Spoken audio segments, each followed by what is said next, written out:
최은미 기자, 어제 이 민주당과 시민당 쪽에서 이번에 당선이 된 비례로 당선된 양정숙 당선인을 고발을 했어요. 근데 양정숙 당선인도 맞고발을 했어요.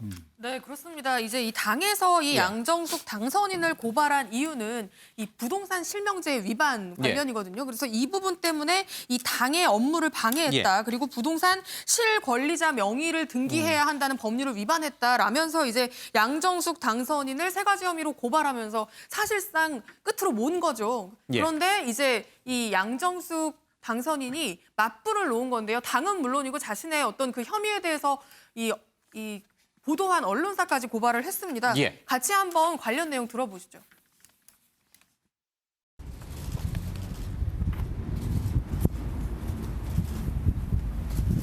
양정숙 당선인을 형사 고발하도록 하겠습니다. 공당이 자신이 추천한 후보이자 당선인을 형사 고발하는 것이 무척 좀 명구스러운 일인 줄은 아나 그만큼 국민 눈높이에 맞는 문제 해결을 위해 최선을 다하고 있다는 것을 말씀드리고 싶습니다.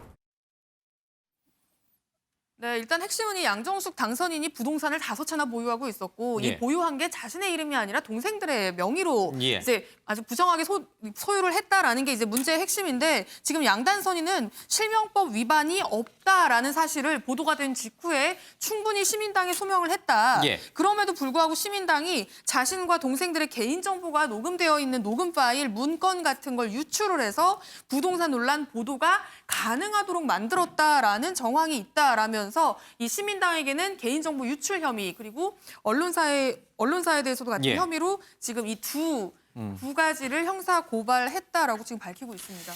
앞서 문재인 대통령이 3주째 60% 높은 고공 지지율을 보이고 있다. 역대 대통령들을 쭉 비교해 봤을 때는 가장 높은 지지율이거든요. 집권 후반기에 접어들었음에도 불구하고. 자, 이런 상황에서 야당과 일부 보수 언론에서는 특히 이번 비례가 됐던 더불어시민당의 당선인들을 중심으로 말실수가 나오는 것을 집중적으로 이제 보도하기 시작했고 그 가운데 양정숙 당선인과의 갈등설도 있습니다.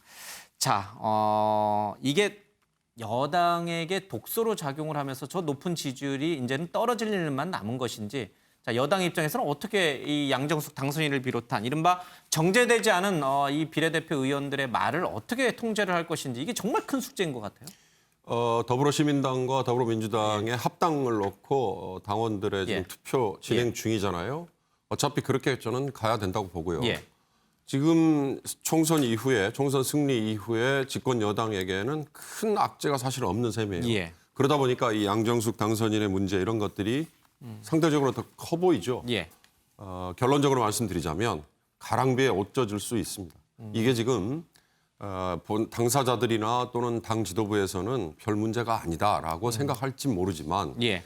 다른 악재가 없는 상황에서는 이런 것들이 예. 지금 집권 여당에 대한 기대 그리고 3년 차를 마친 예. 4년 차에 접어든 문재인 대통령에 대한 기대 이거와 어찌 보면 충돌할 수 있거든요. 예.